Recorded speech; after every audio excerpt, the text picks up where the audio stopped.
برج خلیفہ کے ٹاپ پر بنا یہ اسپائر بہت چھوٹا سا لگتا ہے، نہ ہی یہاں تک پبلک کو جانے کی اجازت ہے اور نہ ہی اس میں موجود فلور رہنے کے قابل ہے۔ لیکن برج خلیفہ میں اس کی اتنی امپورٹنس ہے کہ اگر یہ نہ ہو تو پوری بلڈنگ کی مضبوطی خطرے میں پڑ سکتی ہے۔ ایجوکیشن کی ویڈیو میں ایک بار پھر سے خوش آمدید۔ ناظرین، برج خلیفہ کا یہ اسپائر اپنے آپ میں ایک اسکائی اسکیپر سے کم نہیں۔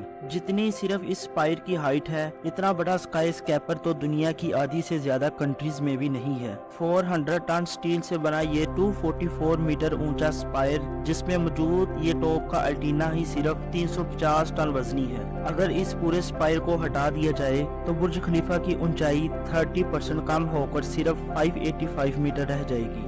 یہی وہ اونچائی ہے جہاں پبلک کے جانے والا 154 فلور موجود ہے۔ اس کے اوپر سے اسپائر شروع ہوتا ہے جو برج خلیفہ کی ٹپ پر جا کر ختم ہوتا ہے۔ اس میں 155 سے لے کر 163 فلور بنائے گئے ہیں، لیکن آپ کو جان کر حیرانی ہوگی کہ یہ فلور رہنے کے بالکل بھی قابل نہیں ہے، کیونکہ تیز ہواؤں کے دوران پورا اسپائر 6 فٹ تک ہلنے لگتا ہے۔ یہ اس کا کوئی فالٹ نہیں ہے، بلکہ اسپائر کا ہلنا اس کا ایک ایڈوانس فیچر ہے۔ دبئی کی لوکیشن ہی کچھ ایسی ہے کہ ایک طرف عربین گلف اور دوسری طرف گلف آف عمان ہے۔ سمندری ہوائیں دبئی کا مقدر ہیں، اور جس اونچائی پر برج خلیفہ کا ٹاپ ہے وہاں تیز ہواؤں کی رفتار 240 کلومیٹر پر آور کی سپیڈ پر ہوتی ہے۔ ان ہواؤں کے پریشر کو یہ اسپائر اپنے اندر ایبزارب کر لیتا ہے۔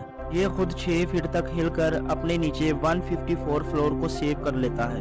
امریکن انجینئر ویلم بیکر نے پہلی بار برج خلیفہ کے لیے ایک ایسا ڈیزائن بنایا تھا جو ہواؤں کو روکتا نہیں بلکہ لٹرلی ان کو کنفیوز کرتا ہے۔ تیز ہوائیں جب سٹرکچر سے ٹکراتی ہیں تو انرجی جنریٹ ہوتی ہے۔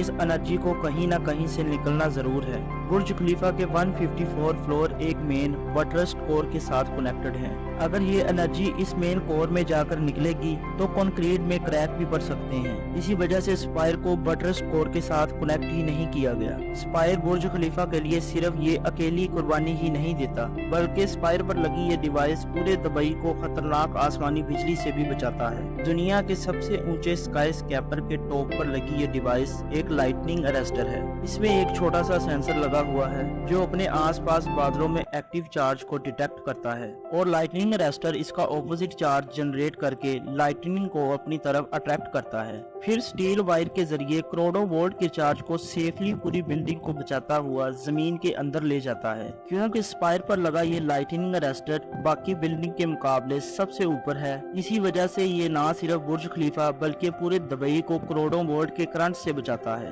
ابھی تک یہ لائٹننگ اریسٹر 16 سے 20 مرتبہ اپنا کام پرفیکٹلی سر انجام دے چکا ہے۔ ہر لائٹننگ سٹریک کے بعد اس میں لگی یہ چھوٹی سی بیٹری کو چینج کرنے کے لیے اس کے ٹاپ پر جانا پڑتا ہے۔